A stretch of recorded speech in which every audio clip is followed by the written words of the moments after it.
So operations management is not just about managing the status quo. Okay? We will challenge, which we associate with reimagine, re-engineer, rethink, okay? To enhance value so we can price competitively. We're going to talk about transformation. How do we transform input into output? For somebody, a user, who will find it useful, a buyer. Okay? So we're going to talk about market-driven operations. Market-driven. There must be a user at the end. And when we execute, we must execute it not only effectively, efficiently, but competitively. We're competing. We're not alone in this business. There are many players. We have to be noticed. We have to be noticed. Not by our brand or advertisement, but through our excellence in operation. That's how we will compete. Okay? So I'm going to walk you through how the process of creating processes that add value rather than subtract value. Okay? More of this later on. Okay? More of this later on.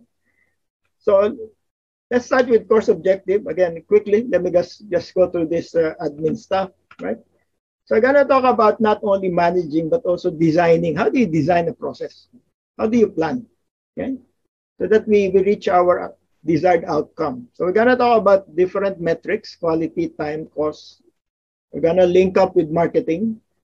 And we're going to be doing this while aiming for excellence. Not just customer satisfaction. Okay? Not just execution. It's excellence. Secondly, we'll see how operation will collaborate with other functional areas. Okay? Marketing, finance, HR, more particularly, because we're dealing with people. And supply chain, of course, procurement. We start with at the top, we zoom out. Huh? Tomorrow we will zoom in. We zoom out first. Okay? What is the strategic role of operations? Why are we here?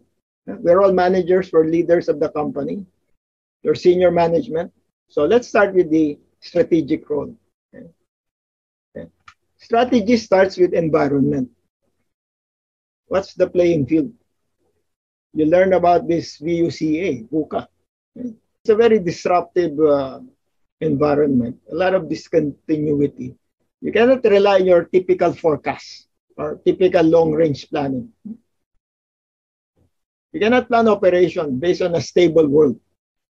So our processes may have to be redesigned to make it ready for a VUCA environment. This is how we will satisfy our customers, how we will execute the value under uncertainty. Okay? So think about this. This is very important, especially if you want to survive this crisis. You have to be in business. We have to rethink our process, make it robust. Okay? Planning is different. We have to just look at other means. And I will walk you through the different methodologies of facing uncertainty. And still make money. And still make money. That's the most important. Still make money. Okay, so let me start with the 5 P's of competitiveness before we go to the operational strategy. So one is, let me start off with the first P. I'm sure you can guess the others. Okay, we have a good product, good service. You use innovation R&D. We have a superior brand. People like our cars, our cell phone, our service. Okay, you can compete. VUCA or non-VUCA. As long as the product is relevant. So the challenge here is how do you maintain that superiority in product? So you keep improving the product, whatever it is, in whatever industry. But is there another way? Because sooner or later, all products will look alike, all services. They will become commoditized. Customers can no longer see the difference. They will not see the difference. So you cannot compete sustainably unless you're an iPhone, okay? You're a luxury car maker, you're LV, Louis Vuitton. All the rest, we have to keep improving. And then sooner or later, it becomes commoditized. And it's no longer an area of competitiveness. Well, the other one, which you learn in marketing, is price, promotion, place. Huh? Charge a lower price, okay. But your competitors can follow you down. Huh? We call it cutthroat competition. Again, your products will become commoditized. Then you can promote, you can advertise, but they can also copy. Okay? They can use the same agency. If they have deeper pockets, they can advertise more. So it's not sustainable. Place, number of branches, number of distributors, that can be copied. Location. Again, this may give you some competitiveness, but is there a better way to make a difference? So what do you think is the next P? Maybe we have people. Our people are great. They have teamwork. They're passionate. They're motivated. Yes. Huh? Companies use people as their strength. But not for long, because your people will retire. Or they will be pirated by competition. And you're getting from the same labor pool. Sooner or later, you have the same people. You have the same people. You're hiring from the same labor pool. So what's the remaining area of competitiveness? What do you think? Sure, I'm not saying we should not look at competitiveness through this first piece. But is there a better way of competing? All things being equal, you have the same product, same price, same advertisement, same people. You're in the same place, in the same location. So how do you break the tie? Okay, so maybe we have not looked at this, and it's about time to look at this. We have better processes. We have superior processes. All things being equal, we'll win market share. Okay? We create more value, all things being equal. And the other one is supply chain. We have better partners, network. So the last two P's are the things we will talk about in the next 5 days. How do we create competitiveness through process and partners? All things being equal. Same product, same price, same people, same place. We're better, we're smarter, we're faster. That's how we will build the brand. Operational excellence. And this is very hard to copy. It's very hard to copy process and supply chain partnership. That will be the objective of this course. It's not just about managing operation. It's using operation as a competitive advantage. Okay? It becomes an entry barrier, so to speak. Okay? It's harder to copy process. Harder to copy supply chain network. That's hidden. That's hidden. That's under the hood, so to speak, right? That's under the hood. That's the engine that will power the brand. Okay, so operation is everywhere. It's not just in manufacturing. We're not going to talk about production management. Okay? We're going to talk about both tangible and intangible industries. Okay? They're similar. Call it logistics, banking, mining, healthcare. Okay? I want you to become process-oriented, not industry-oriented. Not industry. Okay? We have to be process-oriented. So you can manage any industry, any process. The principles are the same. Okay? Principles are the same. Okay? A lot of people exaggerate the difference between tangible and intangible, but from the operations point of view, it's the same. Whether you're processing raw material, processing documents, or processing customers, the principles are the same. Okay? So you can move around several industries and achieve excellence by following the principles we will learn this week. Okay? Okay? So forget about being in an industry. Operation is not industry specific. We are process oriented. Okay? We create value step by step, no waste, efficiently, on time. Okay. So what's the collaboration? I'm showing the big picture. We're zooming out. First is, most importantly, operation has to support marketing. What marketing promise, operation will execute. No questions asked. Okay? More of this later on. This is the voice of the customer. How to translate the voice of the customer through marketing. support of marketing. Okay? The other thing is finance. Why finance? Operation has the bulk of your OPEX and CAPEX.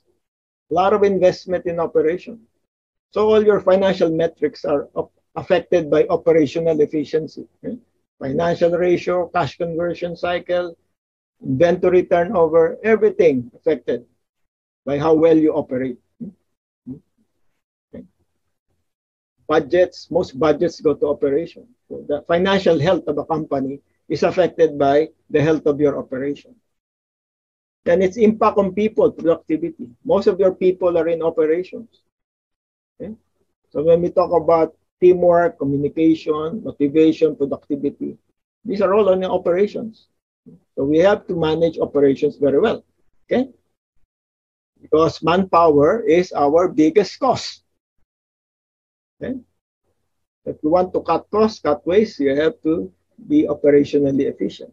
And lastly, something may be new to you, the impact of operation on strategy, which I will discuss later on. Okay? What's the impact on strategy? We always think marketing drives strategy. No. Operation can drive strategy. Not only marketing. Operation can also promise, just like marketing. It can promise directly value for money, not just marketing. Okay, now you may wonder, what's in it for me? I'm not in operation. I'm in finance, I'm in legal, I'm in sales, I'm in repairs, I'm managing cash, I'm in investment, I'm in credit. What's in it for me? Yes, something is in it for you, okay? Because all process owners have to manage the functions. You have to manage efficiently to support the delivery of value proposition. All of us have operation, even accounts payable, even treasury, even audit, they all have operation. You have input and output, there's a user at the end of the line, and you have to do this on time, and you have to be accurate, and you have to do this with the least resource. You cannot afford to waste because you affect everybody. You slow down one of these departments, you become the bottleneck in the company, you slow down everybody else.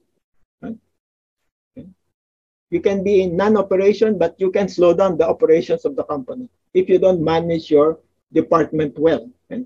So keep an open mind. We're not just going to talk about operation per se. Even sales and marketing have operations, have processes. And we're all process owners.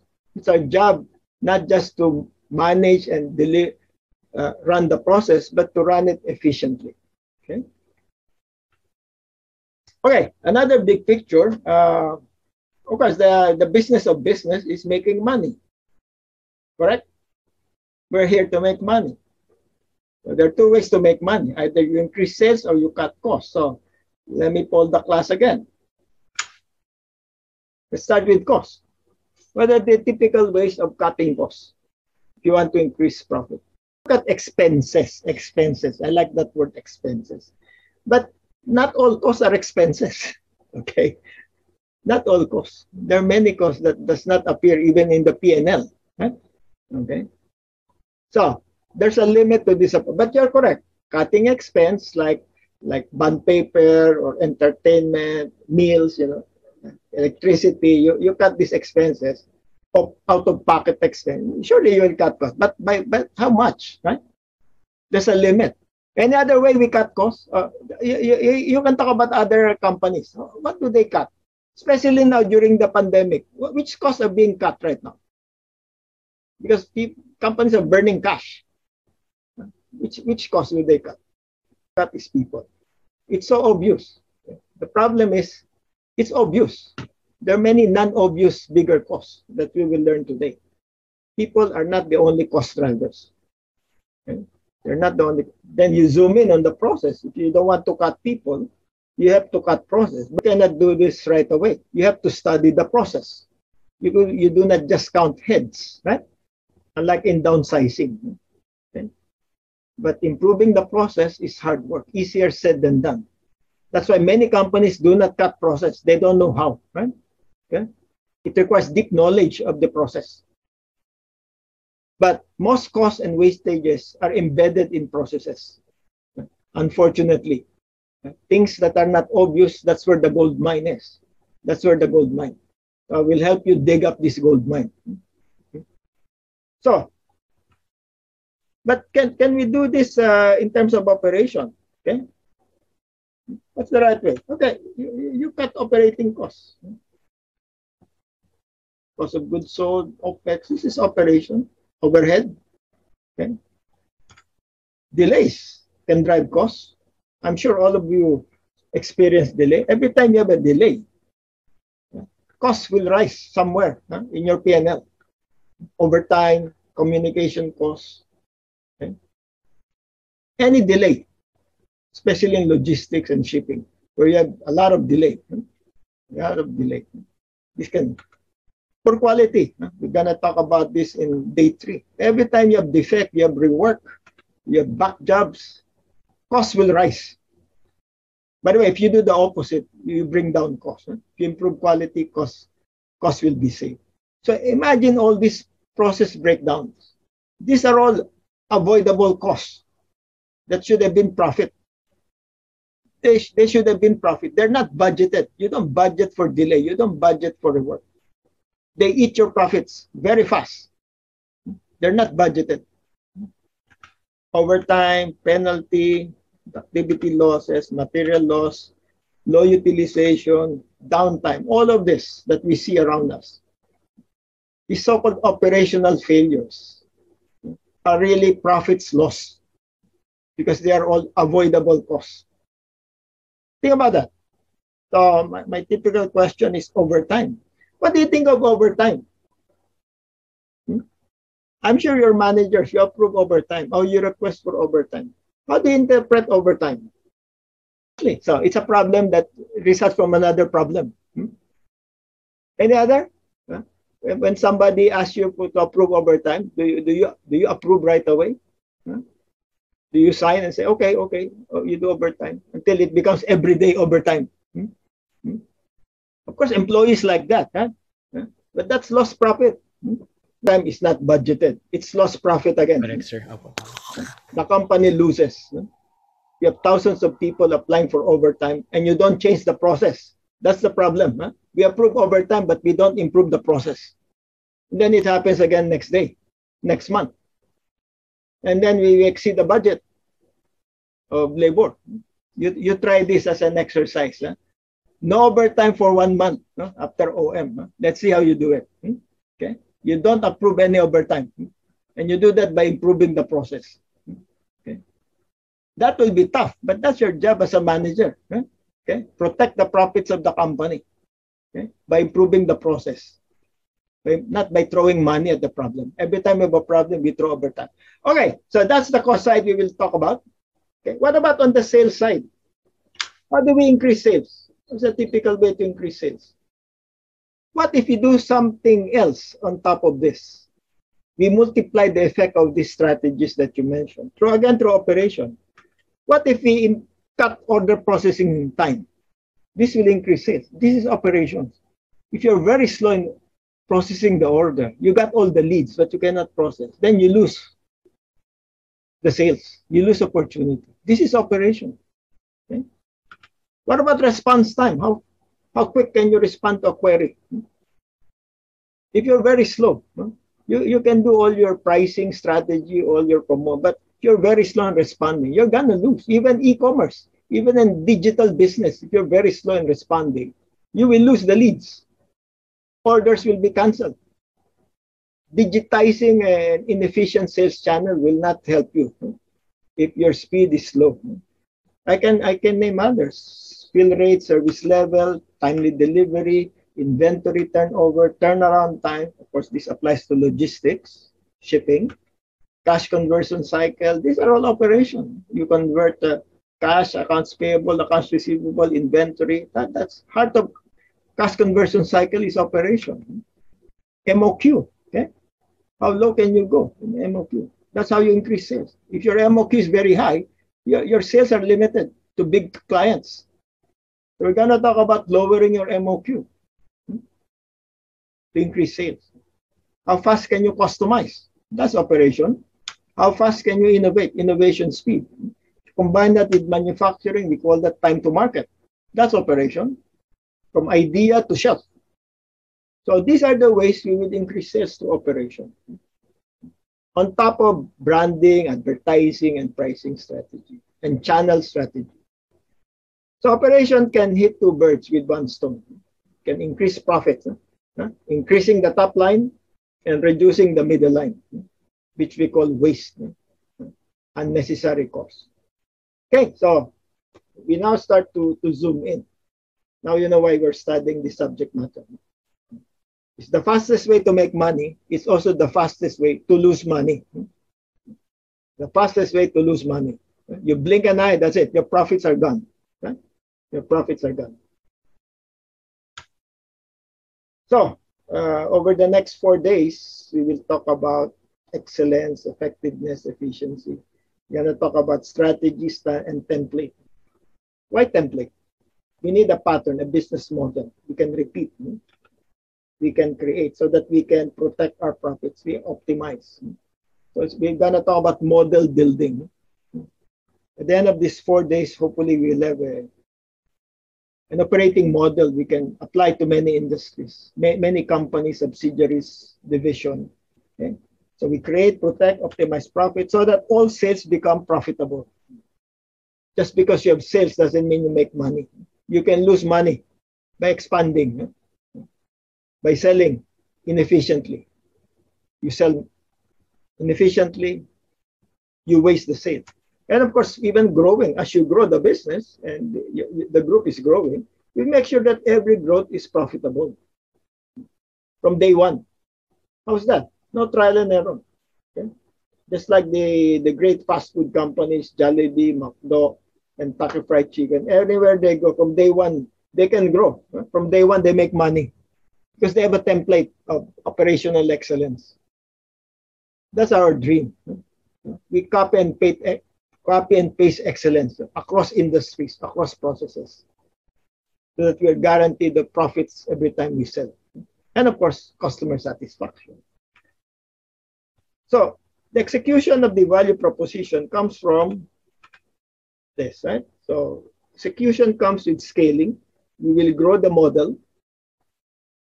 As we grow, we're still excellent. And we are still competitive. So that's our strategy. And to do that, we have to make our process stable, consistent, reliable. How do you create a system that is consistent, reliable? This is very important in designing a process. Repeatability. So it becomes transferable across. Repeatable process. But at the same time, you're also flexible because of the VUCA world. You cannot just be stable because the environment is unstable. You have to respond fast and create new standards as the environment changes in real time. And then all the functions of management comes in. Design, planning, control, improvement. So the key is this, right? How do you make the process repeatable? You can copy it across industries. That's our brand. Right? That comes from a process, not from a product. Not from a product. So this is one framework that I've been talking about. Okay, you're the front. This is the back support. Okay, you develop the value proposition. OM and supply chain deliver the promise. So we have to support marketing. There's no need for fighting here. You act as one. You act as one. Okay. Marketing and operations should act as one. So, what do marketing promise? Marketing is good in forecasting and finding leads and promising. They promise value proposition, which is good. Okay? Find a need and fill it. There's a need for this. There's a customer. They promise a competitive price. Okay? Affordable price to the clients. They promise delivery on time to match competition. They promise innovation, give you a high variety. We will customize for you. They promise innovation. Okay? So how does operation execute that? These are the things we will learn. Everything we learn this week will impact marketing. Okay? First is quality. We're going to talk about quality. How will quality impact value proposition? Quality management, which is our topic on day 3. Without quality management, marketing cannot even sell their value proposition. They will fail. They will fail. Price. What drives price? Of course, it's cost. The only way you can lower price is if you can lower cost. You cannot lower price if you don't lower your cost. Otherwise, you lose profit. So cost reduction has an impact on pricing. And we will learn that especially on the last day, where I will teach you lean and target costing. Okay. Delivery, we'll talk about lead time reduction. Lead time reduction. You cannot rush things to be on time. You have to simplify things instead of rushing. Operation is about simplifying, not rushing. Okay. So tomorrow we'll take a look at lead time reduction. Variety, how do you build flexibility into your process? You can do multi-model without increasing cost, flexibility. And lastly, time to market, from design to shelf. Or if you're in agribusiness, we call it farm to table. Farm to table. We look at this process and support marketing. Again, credit terms is, you can solve that through operation because receivable, collection, these are all processes, right? Okay. Fast collection, fast execution, fast billing, that's operation. Okay? Fast operation. Okay, so these are not complete. What do you associate these brands with? What's common among them? Other than they are industry leaders. What makes them great companies? Of course, you know all their brands. Or you know their products because most of these products you have purchased, like Starbucks, Ritz-Carlton, you bought probably from Amazon or Walmart or eBay. We know their products. What are the things we do not know? We do not know what's under the hood, the process, the supply chain behind these great brands. That's their secret. That's what makes them great. Not the product, not the advertising. That's what makes them sustainable in the long run. They will last forever. They can generate new products, they can innovate because of their process excellence. And by the way, they're not necessarily selling the greatest products in the world. Do you think Starbucks coffee is the best coffee in the world? Of course it's not, right? But it's the biggest coffee shop in the world. And do you think McDonald's burger is the best burger in the world? Of course it's not. But McDonald's is the biggest fast food chain in the world. Okay? So you don't have to be the best in that product category. Okay? Just dominate because of process excellence. And you will control the industry. This is what I'm telling you. How do we get there? What's under the hood? Toyota is not about cars. Toyota is about car making. What makes Toyota great is their manufacturing system, which I will introduce in day 4. It's not the car that makes Toyota great. It's the way they make cars. This is totally different. And Toyota car making is not the benchmark in making anything. They call it lean systems. More of that on day 4. Okay, so this is what we're trying to, this is the message I've been telling. I want to emphasize. What's under the hood, that's the strength of the company. Not the products that you see, not the advertising. What makes them great is their partnership with their supply chain. It's very hard to copy this. You cannot replicate these companies overnight because their secret is the process, not the product that you can just, clone. Even if you clone their products, you cannot copy their success. You have to copy their process excellence, their supply chain, how they deliver, how they execute the value. Okay? So this is the message. Right?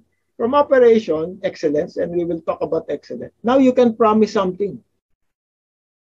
If you're the fastest in the industry, that speed, then that becomes your value proposition. That's not promised by marketing. That's promised by operation. Let's say you're the fastest in logistics. You're the fastest in repair of containers. You're the fastest in processing travel documents. That can be sold as a value proposition. Okay? You dictate the value to marketing. You tell marketing, this is what you sell. We're great in this process attribute. Okay, get the idea? Speed, quality is one. We sell excellence. We don't just use excellence. We productize excellence. We productize excellence. Okay? We productize excellence, especially in logistics. I'm going to show you this statement. Okay, just read it for a couple of seconds. Remember what you learn in marketing. Marketing is about segmentation. Not all segments are your customers. Huh? Choose your segment. But within that segment, you have to satisfy them, no? Even though their requirements change, because they're also living in a VUCA world. Okay. So, for example, here comes a customer within your segment says, I want your product or service in 2 weeks, not 2 months, 2 weeks. What do? He really needs your product in 2 weeks, not 2 months, not the published lead time. What do? Do you ignore him?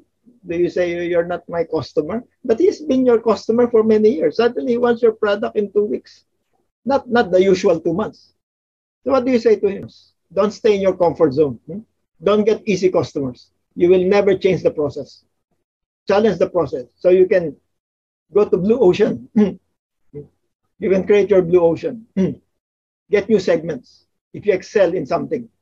If the industry average is 2 months and you can do it in 2 weeks, the market is yours because you have compressed the process by so much percent. So this is what I was telling you about. There are no unreasonable customers. In the VUCA world, they really need your products yesterday, not 2 months from now. Be ready for these kinds of environment. They're all in a hurry and they want it at a low price. And they want quality, all of the above. How do you survive this? And you have to make money at the same time while satisfying these difficult customers.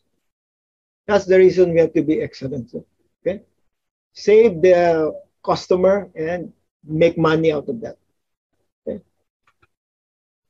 So excellence is not an adjective. It's not motherhood. We have to measure. So all things we will learn in OM is about metrics, standard. In finance is not a matter of opinion. We measure financial performance. When you're saying I'm profitable, that's not an opinion. You have the numbers. I am liquid. You have the numbers to say I'm liquid. In operation, you cannot say I'm excellent, I'm effective, show me the numbers. It's the same, right? So tomorrow we will zoom in on numbers. Okay? But let me just give you a preview. What are we gonna measure? Because what you cannot measure, you cannot improve. Okay, so bear with me. Okay, do not think operation is about assessment, opinion, observation. It's about measurement. Very serious. Okay, how do you know you're overstaffed? How do you know you're understaffed? That's not an opinion. We measure them. Okay, how utilized are you? How idle are you? Is this excess investment in operation? Okay, so 5-star. 5-star. This will be our framework, 5-star. Okay. I showed the simplified 3-star.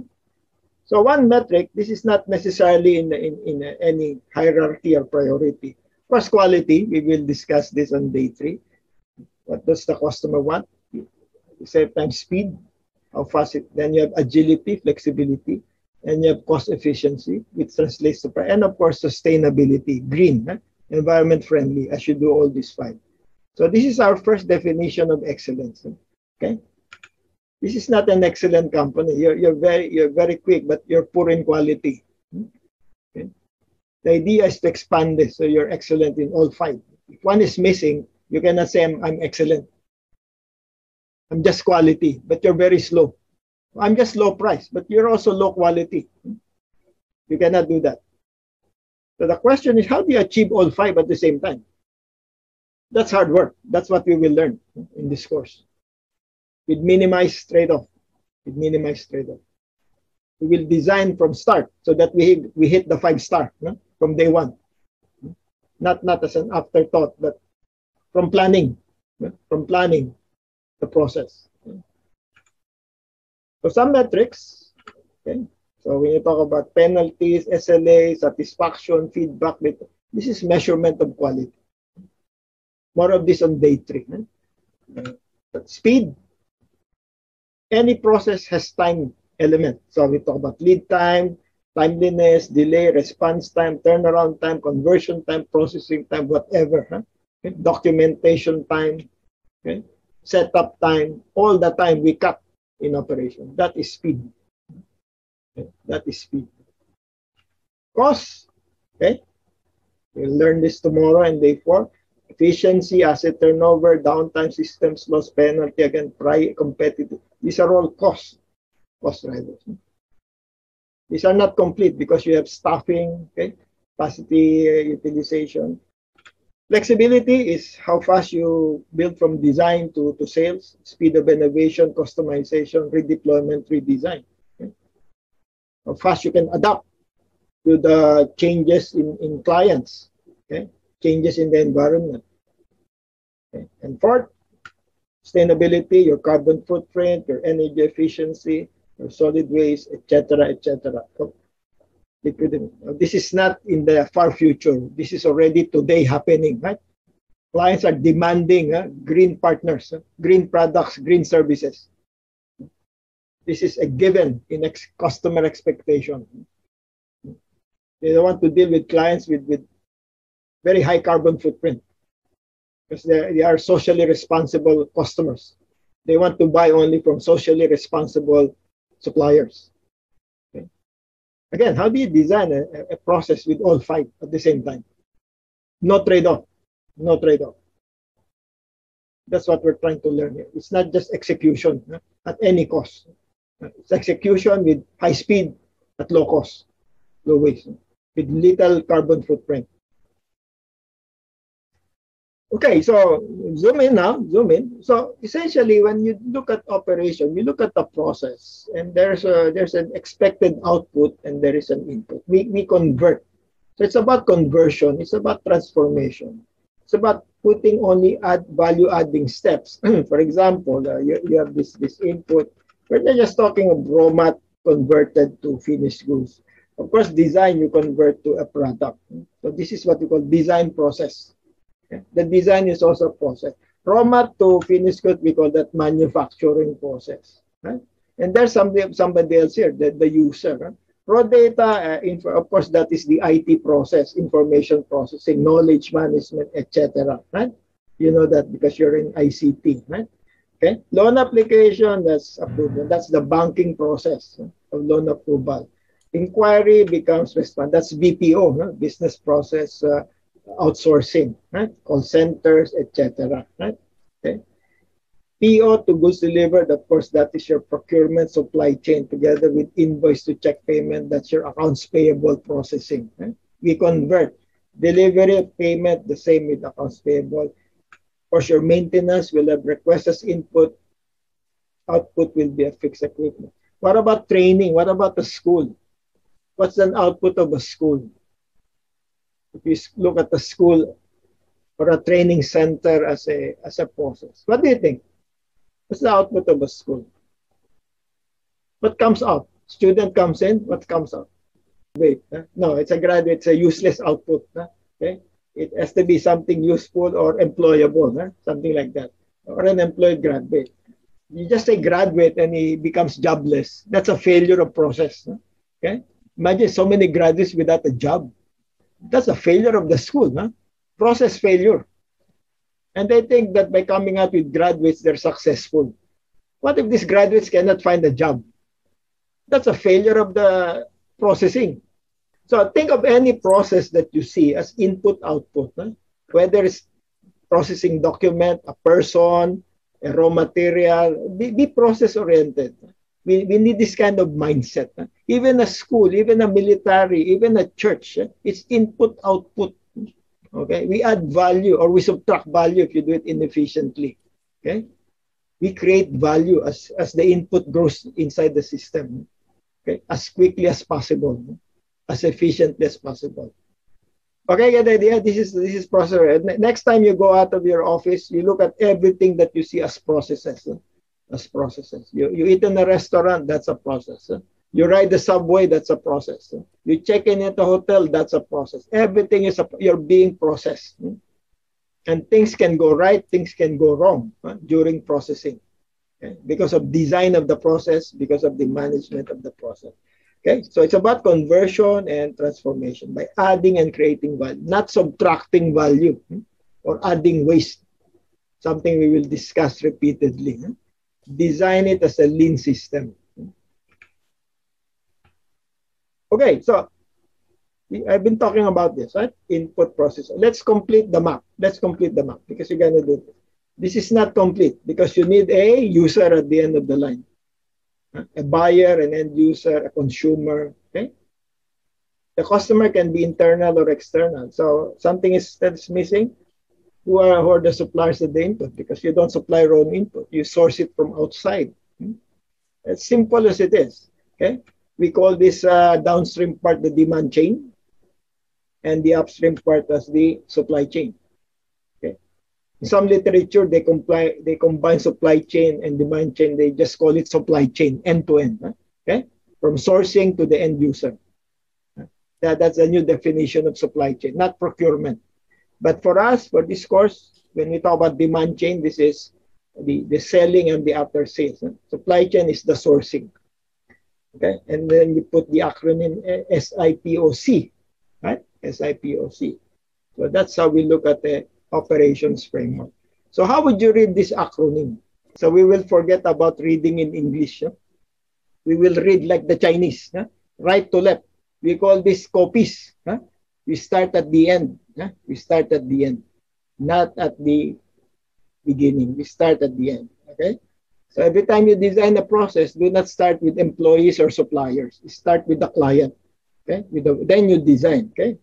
So why copies? Why copies? Well, we will learn this on day 3. We always start with VOC. What is the voice of the client? Not the voice of the employees, not the voice of the shareholders, not the voice of the supply chain. Those are not important yet, right? When you design a process. Who will benefit from this process? So get their expectation. What do they want in terms of quality, in terms of timeliness, in terms of price? Well, if they add sustainability, they will also tell you how environment friendly should you be. They can add more. But let's say 3 only. 3 only. They want 3. Good price, on-time delivery, and high quality. Basically, most customers will dictate only 3. In your purchase order, they will dictate only 3. What's the price? How soon? And what are the specs?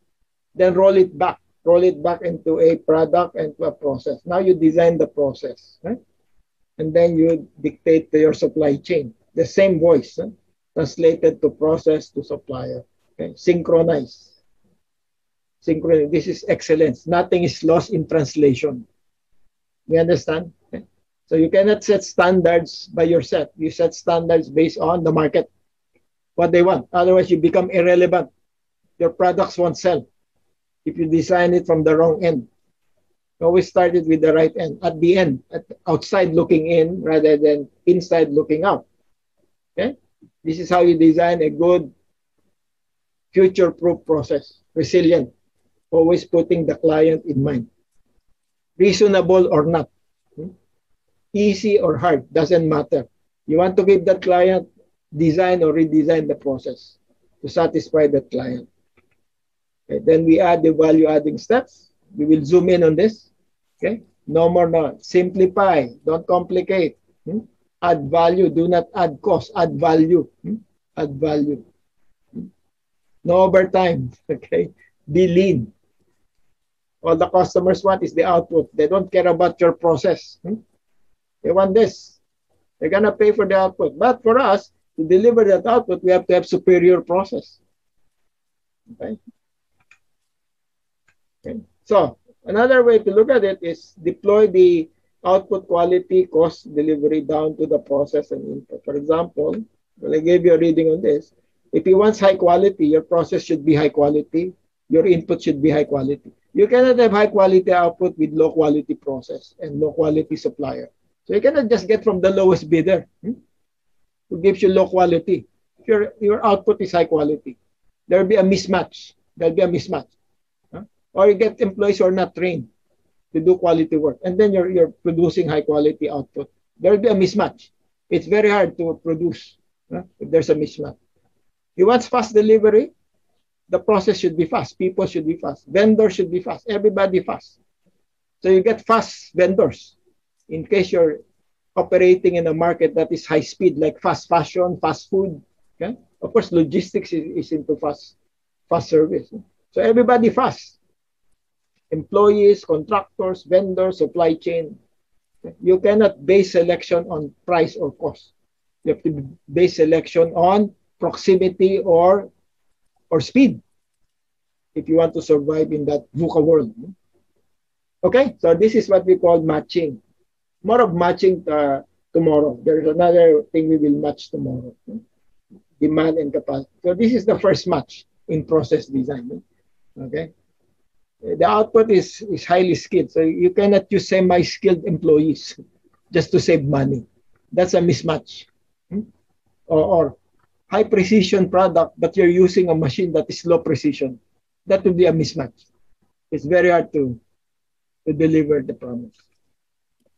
So let me show you a sign in the restaurant. Okay. With chip and wrap. But the restaurant has a disclaimer. It says pick to only. Could you tell me what this means? What's the message of this signboard in that restaurant? And because it reflects many industries. Many businesses offer only two. Yes, you want high quality, you want high speed, you want good service. We're going to charge you double an arm and a leg. And that business won't survive. That business won't survive a VUCA world because people don't have money. They have budgets. Okay. Oh, which other to do open experience? Need not be a restaurant. This could be airline. This could be a hotel. This could be a car. Think about this. Which other to the open experience? Of course, the last one is it's good, it's cheap, but it's not available. That's a turn off, right? Long lines. Wait for next year. So all of this, if something is missing, you already see evidence of process failure. They cannot deliver the value proposition. Okay? Goodness is not the value proposition. It must come with affordability or within the client's budget and at the right time, availability and response time. So when we design a product, we design the process also so that it's delivered with high quality, efficiency, cost efficiency, and high speed. Otherwise, we will sacrifice one expectation of the client. And that's the reason to lose the client. If this is a long-term client, B2B, you're going to lose the contract. He will not renew the contract. Right? He will not renew the contract. Your competitor will get the business. He will offer all three. He will offer all three. Okay. All things being equal, let's say you're a provider, you're both good and cheap. Whoever is faster gets the business. Right? That breaks the tie. So be ready for this brave new world. All of the above, not pick to only. Okay? So we want to minimize trade-off in process design. For example, if you cut costs, and something I asked you earlier, the company tells you, cut costs. What normally happens to quality and delivery? If you're not doing operations. What I'm saying, okay? If you just attack one attribute, okay, and you don't manage the process, the other two will be sacrificed. Sooner or later, you will lose the client anyway. Right? Because you're only giving him one of the attributes. Okay, so we will try to reduce this trade-off as we